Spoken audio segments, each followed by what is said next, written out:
Bismillahirrahmanirrahim. Continuing your Science of Dental Material lectures. Today we will start discussing requirements of direct filling materials.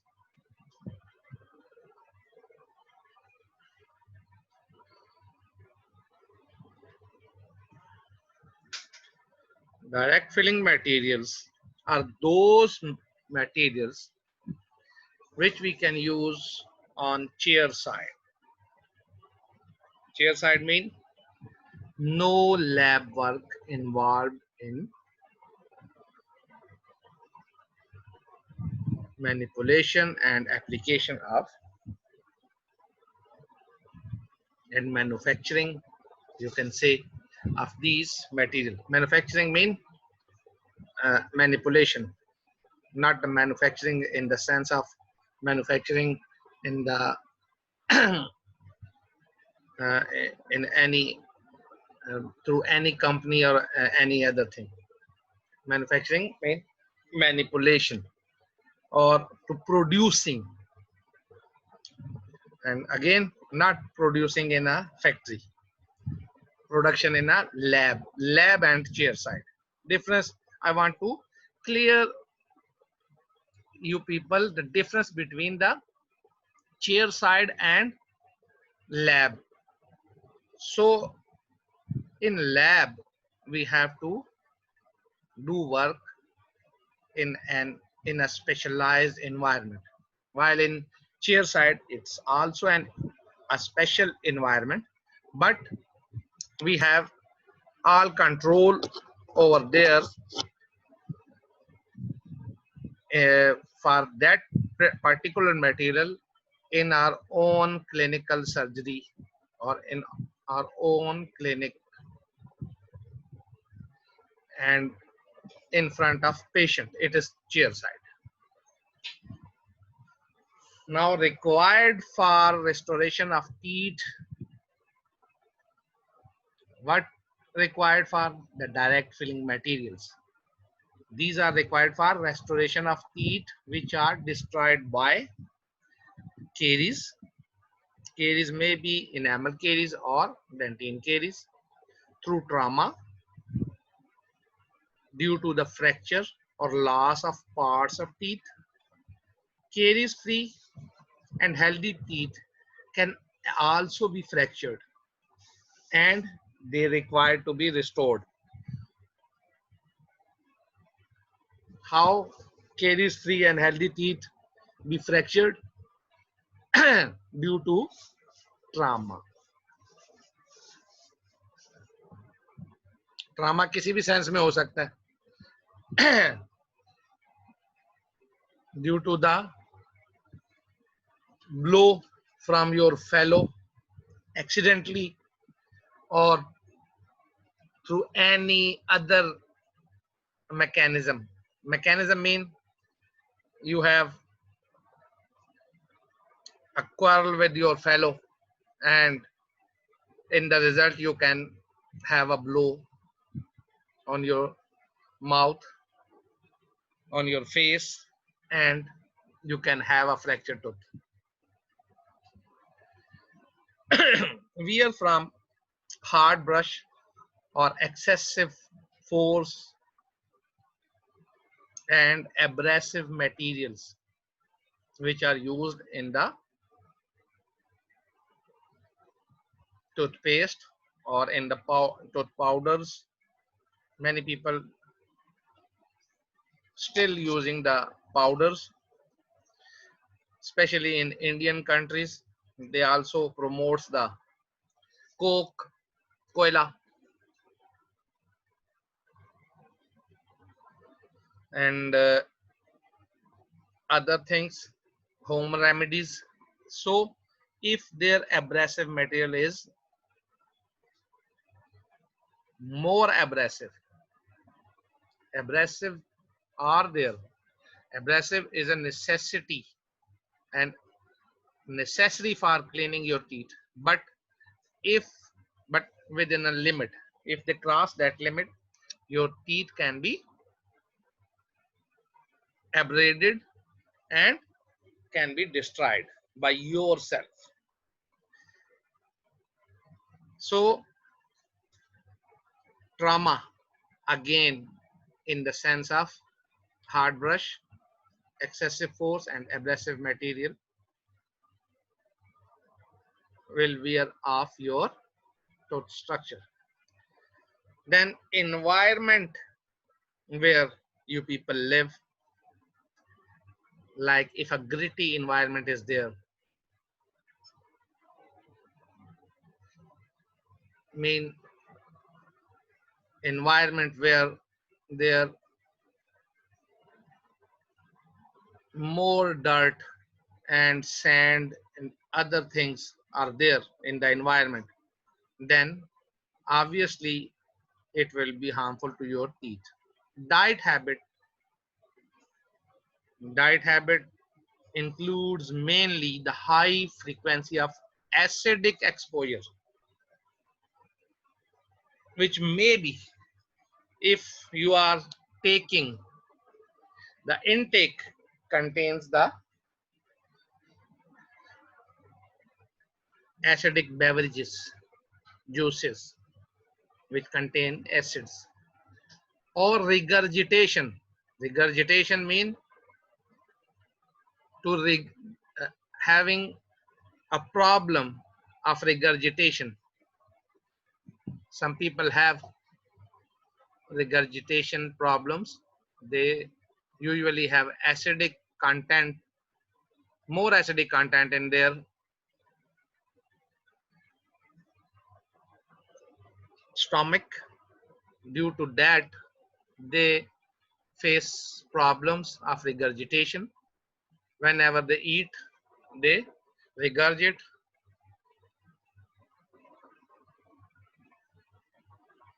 And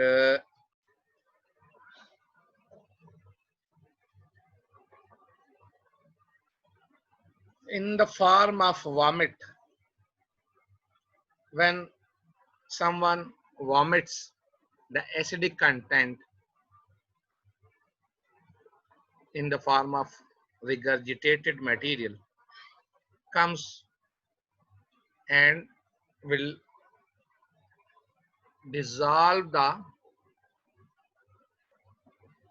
mineral content of his or her teeth from the inner side. So these are the acidic exposures. Tooth loss may be variable in size, shape, and location. It may be large enough to cover mesial, occlusal, and distal surfaces. Already described that mesial, occlusal, and distal surfaces are. Now, a small piece of an anterior tooth may be accidentally broken from corner, which produces a class 4 cavity. Class 4 cavity also described in previous lectures. And any destruction in teeth which present in aesthetic zone, maybe any destruction through any mean which were previously described in the previous slide, cause tooth loss. Now, requirements. For as we have a diversity in tooth loss patterns, so there will be no single remedy for each situation. And obviously, each condition needs an variable, or each condition vary from other. So we have to deal with each condition accordingly. So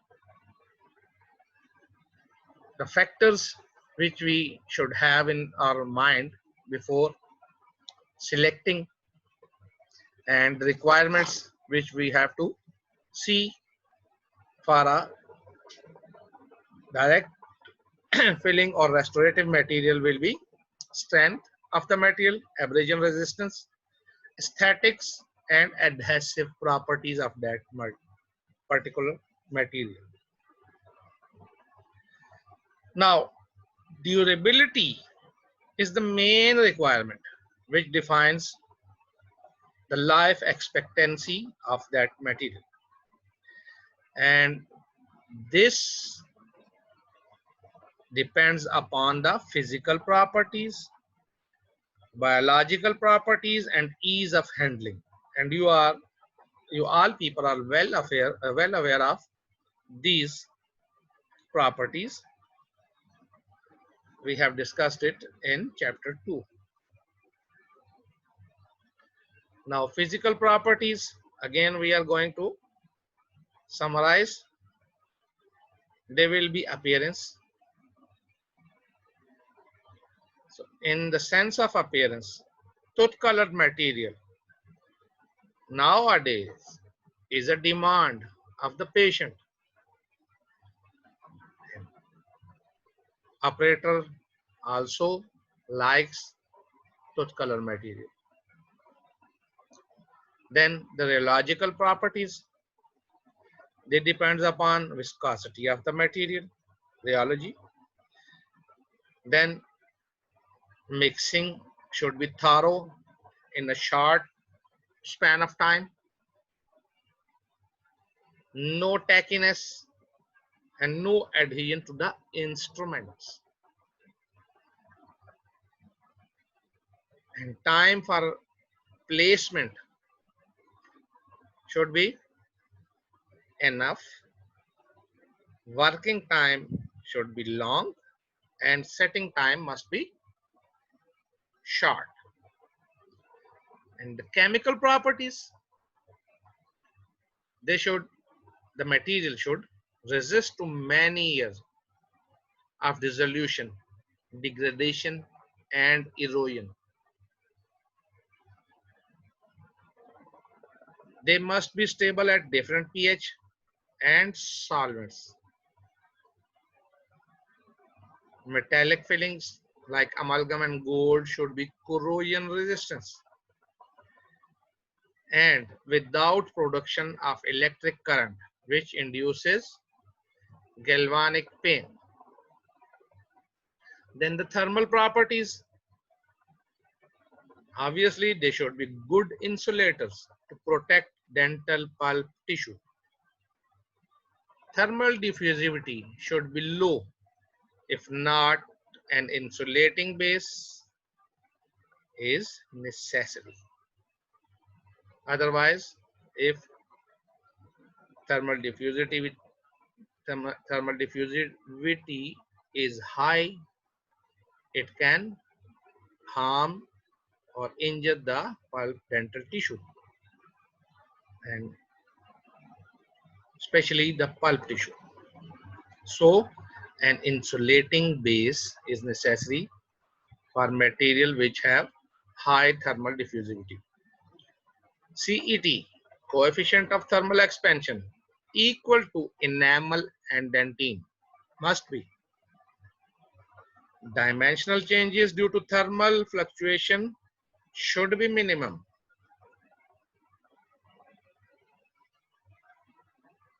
Although they are transient, thermal fluctuation in mouth, they are transient. And thermal diffusivity of material, usually it is low.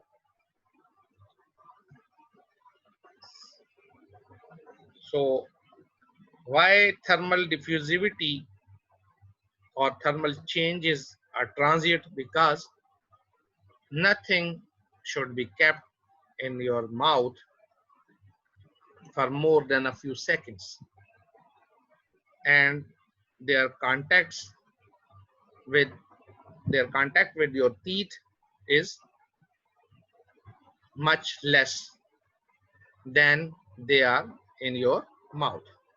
So they are transient. Now mechanical properties.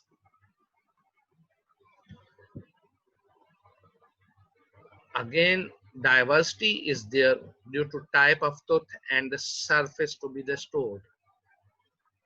For large cavities in posterior teeth, strength and abrasion resistance is necessary. In posterior teeth,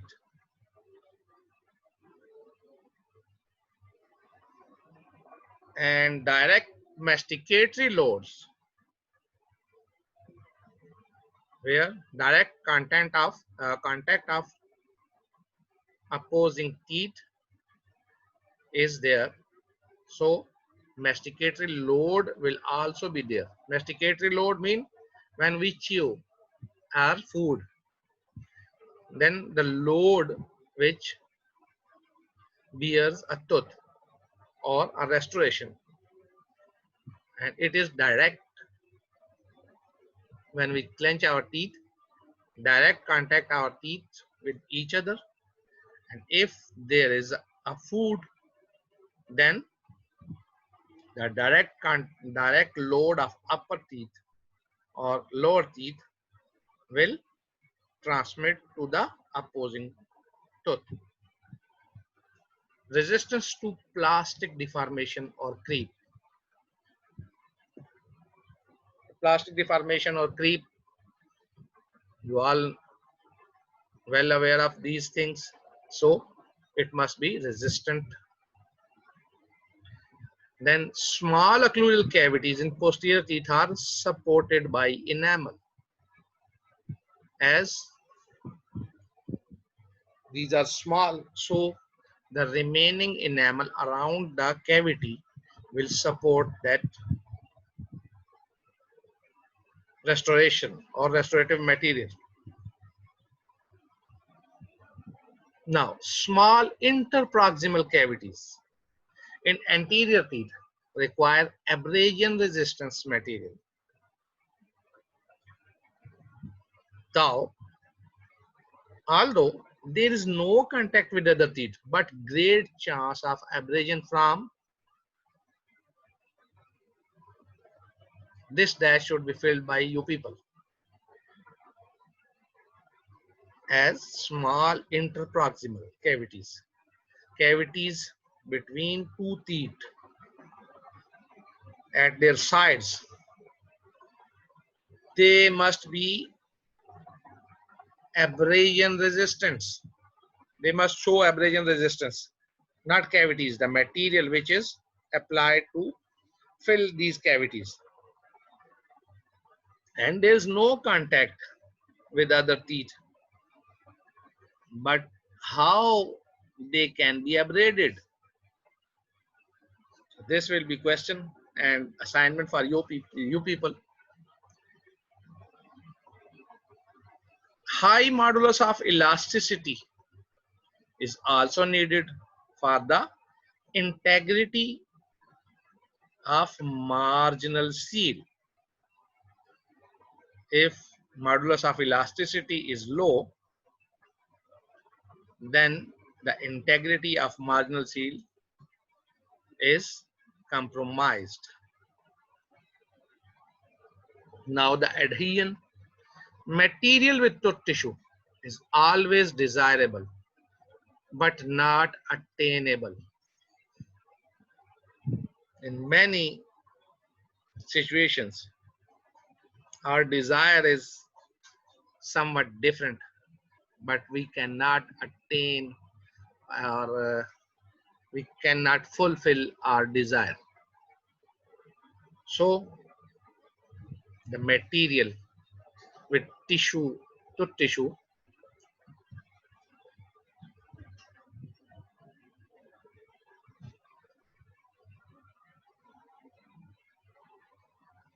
which adhesion, usually the adhesion of material with tooth tissue is always desirable but not attainable. Like our desire in first year that we will go and bus and do RCTs, extractions, fillings, etc. But not attainable. You have to wait. So same situation may be present in adhesion of material to, to tissue as it seals the margins.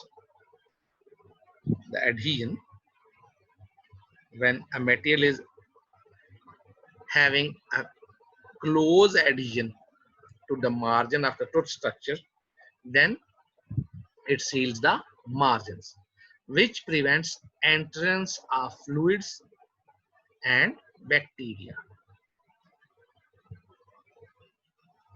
Then another point which helps us through adhesion is it reduces the amount of cavity preparation for retention of the filling. And this is a conservative approach which we can achieve through the adhesive property of a restorative material. Now the biological properties. There is a rule always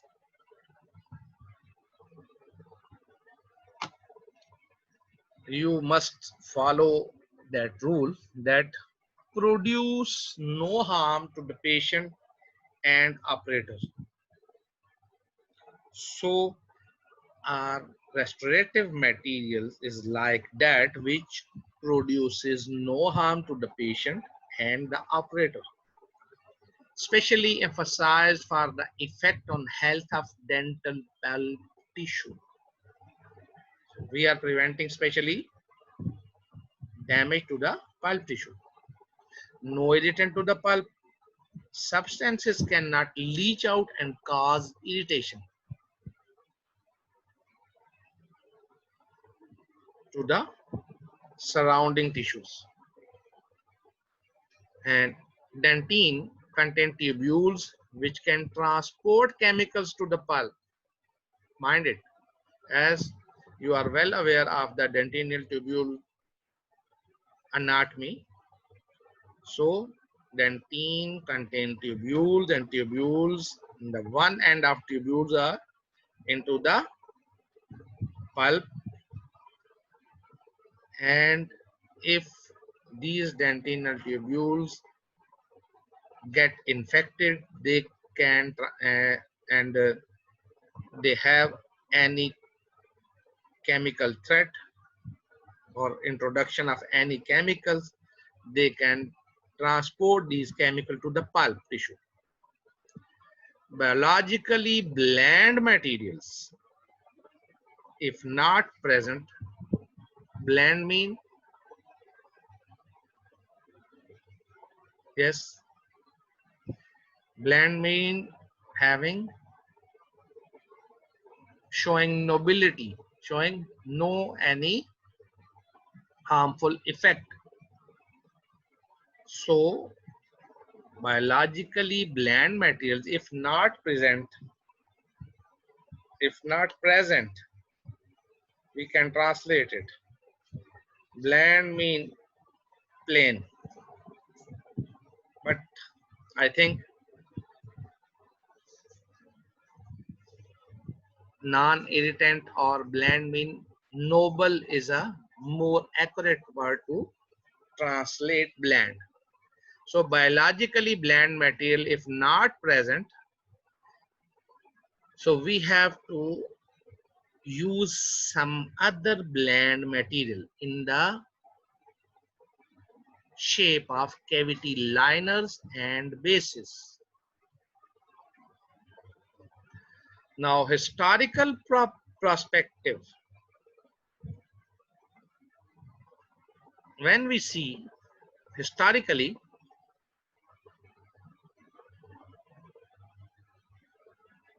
There are three historical direct filling materials were present. Number one was the cohesive gold file. Second one is the dental amalgam, and the third one was the silicate cement.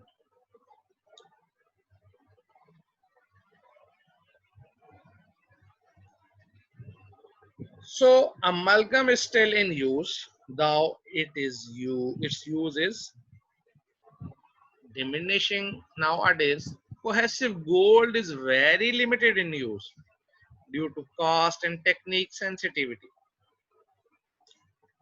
Silicate cements were the first cements which were used directly as a filling material. Again, these are also rare in use. Silicate cements, if we go for their description, they were presented to us in a powder and liquid state. Powder usually contains aluminosilicate glass and liquid contain aqueous phosphoric acid. Mixing in definite proportions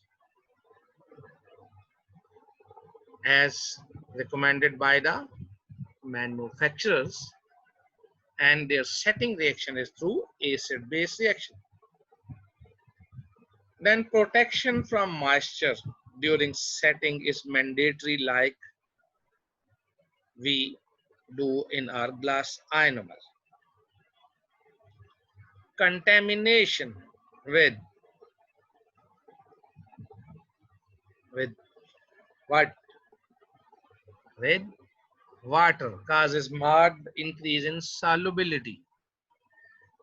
Highly acidic in nature, so lining for protection of dentine and pulp was essential for silicate cements. But new research says that acid does not harm the pulp tissue. So keep it in mind that nowadays acid having no interference or having no direct it is not the cause of harm to the pulp tissue. Now advantages and disadvantages. Again, some fluoride like glass ionomer cements was added into this.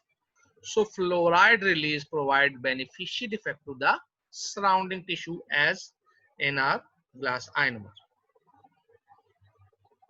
But keep it in mind that this material was older than glass ionomer. Glass ionomer comes after this cement. Decay around the silicate filling was always low due to the fluoride. Silicate cement offer no adhesion with tooth structure.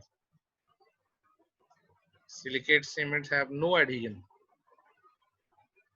The pulp damage, which was considered that due to the acid content, is mainly due to the micro leakage.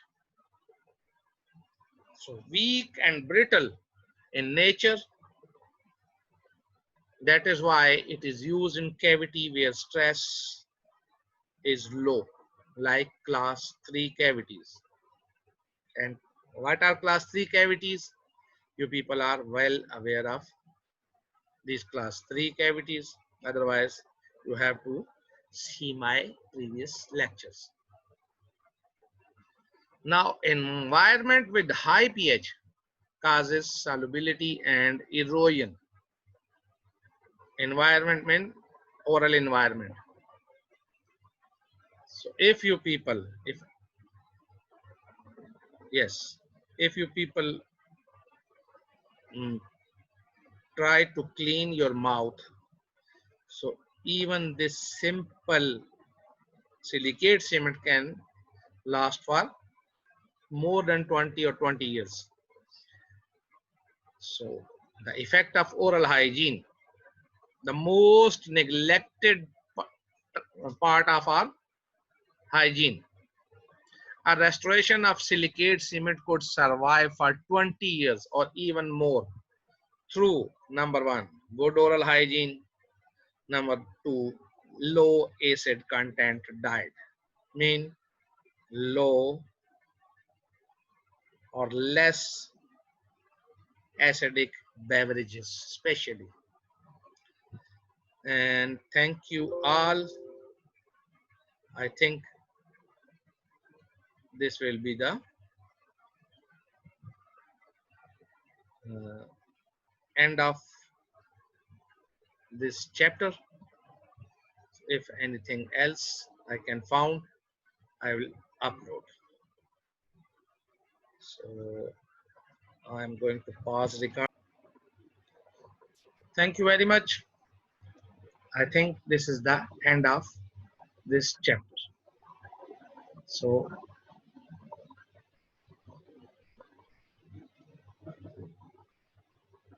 waiting for your responses, your comments. Thank you very much.